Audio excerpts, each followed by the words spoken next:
Hello guys, Raghava Lawrence hero come డైరెక్షన్లో చేసిన Kanchana cinema అప్పట్లో ఎంత పెద్ద విజయాన్ని అందుకుందో మనందరికీ తెలుసు. అయితే ఈ సినిమాని ఈ నెల 13న అంటే నిన్న రీ రిలీజ్ చేయగా ఈ సినిమా ఒక సంచలనం సృష్టించింది ఫస్ట్ డేనే. ఈ మధ్య కాలంలో కొన్ని రీ రిలీజ్ సినిమాలు అయితే బాక్స్ ఆఫీస్ దగ్గర అనుకున్నంత రేంజ్లో అయితే సక్సెస్ కాలేదు. దీంతో రీ రిలీజ్ల ట్రెండ్ ముగిసిపోయింది అనుకున్నారు అంతా. అంతేందుకు రీసెంట్గా ప్రభాస్ మూవీ మొన్న రీ రిలీజ్ అవగా అది అనుకున్నంత రేంజ్లో అయితే సక్సెస్ కాలేదు. అయితే ఇప్పుడు రీ రిలీజ్ అయిన కాంచనా సినిమాకి మాత్రం ఒక రేంజ్లో రెస్పాన్స్ వస్తుంది.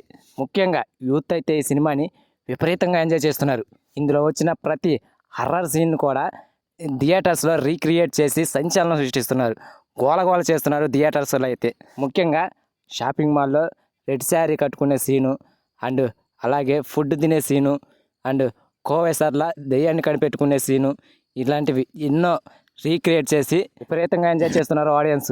అంతేకాదు తమను అందించిన మ్యూజిక్కి అండ్ సాంగ్స్కి కూడా బాగా ఎంజాయ్ చేస్తున్నారు. ఆ నలుపు నేరేడండి సాంగ్ అయితే విపరీతంగా వైరల్ అవుతుంది థియేటర్స్లో ఇప్పుడు. మొత్తానికైతే ఈ మధ్య కాలంలో ఏ సినిమాకి ఈ రేంజ్లో రెస్పాన్స్ అయితే రాలేదు.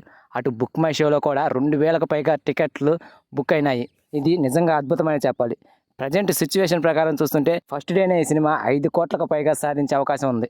ఇలాంటి సంచలన హర్రర్ సినిమాను టీవీలో చూస్తే కిక్ రాదని చెప్పి థియేటర్స్లో బాగా బ్రహ్మరథం పట్టి ఆడియన్స్ ఎంజాయ్ చేస్తున్నారు. అంతేకాకుండా సంక్రాంతి సీజన్ తర్వాత ఆ థియేటర్స్ దగ్గర బాగా డల్ అయిపోయినాయి సినిమాలన్నీ కూడా. ఒక మంచి టైంలో కాంచనా సినిమాని రీ రిలీజ్ చేసి ఒక ట్రెండ్ సెట్ చేశారు అటు మూవీ టీం కూడా. ఇటు సినీ ప్రియుల్లో కూడా ఫుల్ జోష్ నింపారు ఈ సినిమాతో.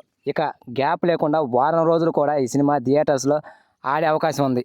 మరి ఈ సినిమాని మీరు రీ రిలీజ్లో చూసారా? మరి మీకు ఎలా అనిపించిందో మీ ఎక్స్పీరియన్స్ ఏంటో కామెంట్ చేయండి ఫ్రెండ్స్. అలాగే నా ఈ వీడియో కనుక నచ్చితే ప్లీజ్ గైస్ లైక్ చేయండి, షేర్ చేయండి అండ్ సబ్స్క్రైబ్ చేసుకొని పక్కన ఉన్న బెల్ ఐకాన్ క్లిక్ చేసుకొని ఆన్లో పెట్టుకోండి ఫ్రెండ్స్ ప్లీజ్.